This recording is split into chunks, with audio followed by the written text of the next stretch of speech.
Bismillahirrahmanirrahim. Assalamualaikum warahmatullahi wabarakatuh. Kembali lagi bersama saya Yuliana Ningsih, program studi pendidikan guru Madrasah Ibtidaiyah kelompok 4 semester 4. Di video kali ini saya akan memaparkan materi mengenai pembelajaran fikih.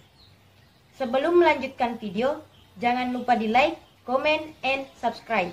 Selamat identifikasi standar kompetensi dan kompetensi dasar pelajaran fikih di MI atau SD. Pertama, pengertian kurikulum. Menurut Kamus Besar Bahasa Indonesia, kurikulum adalah perangkat mata pelajaran yang diajarkan pada lembaga pendidikan.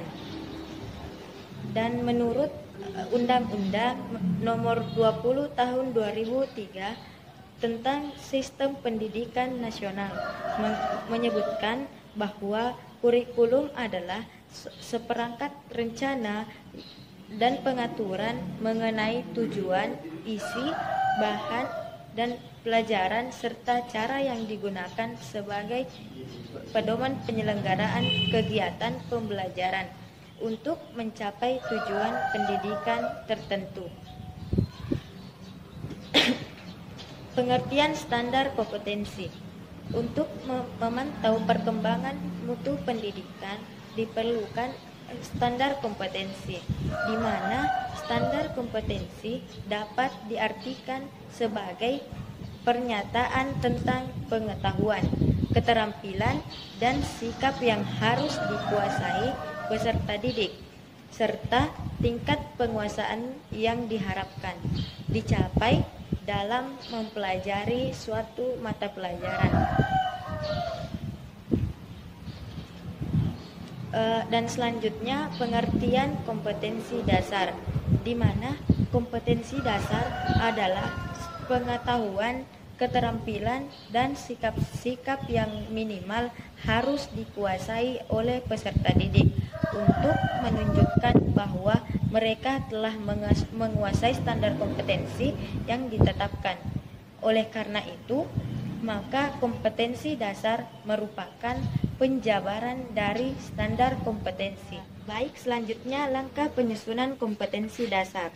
Yang pertama, menjabarkan kompetensi yang dimaksud dengan bertanya, kemampuan apa saja yang harus dimiliki oleh siswa agar standar kompetensi dapat dicapai.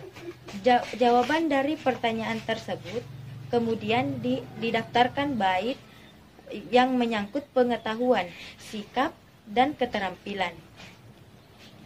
Dan pertanyaan kedua, tulislah rumusan kompetensi dasar, langkah-langkah penyusunan indikator, di mana mengkaji kadet tersebut untuk mengidentifikasi indikatornya dan rumuskan indikatornya yang dianggap relevan tanpa memikirkan urutannya lebih dahulu.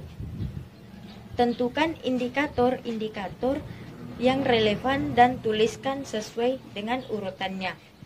Yang kedua atau selanjutnya, kajilah apakah semua indikator tersebut telah mempresentasikan KD-nya. Apabila belum, lakukanlah analisis yang untuk menemukan indikator-indikator lain yang kemungkinan belum teridentifikasi. Dan yang ketiga atau selanjutnya, tambahkan indikator lain sebelumnya dan rubahlah rumusan yang kurang tepat dan lebih akurat dan pertimbangkan urutannya. Kemudian yang terakhir yaitu di mana langkah-langkah perumusan standar kompetensi dan kompetensi dasar. Langkah-langkah perumusan standar kompetensi dan kompetensi dasar sebagai berikut. Yang pertama, guru perlu berpedoman atau mengambil rumusan SK atau KD yang telah disusun oleh BSMP berdasarkan mata pelajaran yang diambil. Dan yang kedua, guru memilih SK dan KD yang telah dirumuskan oleh BSMP untuk setiap mata pelajaran. Pemilihan SK dan KD harus disesuaikan dengan jenjang pendidikan, mata pelajaran, dan semester. SK dan KD yang diambil menjadi pedoman yang diambil untuk selanjutnya. Setelah SK yang dipilih, selanjutnya lakukan analisis dengan mengajukan pertanyaan dasar. Apa sajakah tanda-tanda bahwa siswa-siswi telah menguasai kompetensi? Untuk memperoleh jawaban terhadap pertanyaan dasar tersebut dapat digunakan 3 pertanyaan bantuan.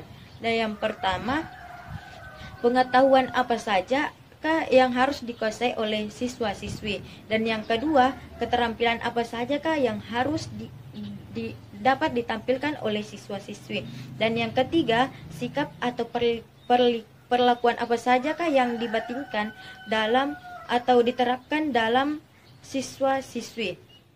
Baik, selanjutnya contoh standar kompetensi dan kompetensi dasar pada pembelajaran fikih. Di sini saya mengambil kelas 5 semester 2, yakni mengenal puasa wajib. Puasa wajib dapat diartikan sebagai puasa Ramadan. Puasa Ramadan merupakan jenis puasa paling umum karena merupakan puasa wajib selama sebulan pada bulan Ramadan bagi umat Islam yang sudah balik. Ketentuan berpuasa dalam bulan Ramadan terdapat pada Al-Quran Surat Al-Baqarah ayat 183. Adapun kompetensi dasarnya, yang pertama menyebutkan ketentuan-ketentuan puasa. Ketentuan puasa di sini terdapat 5, yakni beragama Islam, sehat, balik, tidak cacat, dan suci dari hadas dan najis. Dan kompetensi dasar yang kedua yaitu menyebutkan hikmah puasa.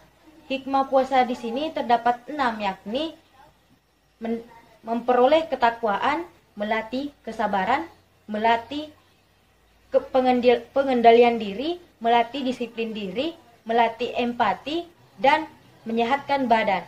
Baik, itulah pemaparan dari saya. Lebih dan kurangnya mohon dimaafkan. Saya akhiri dengan ucapan wallahul muwaffiq ila aqwamit thoriq. Wassalamualaikum warahmatullahi wabarakatuh.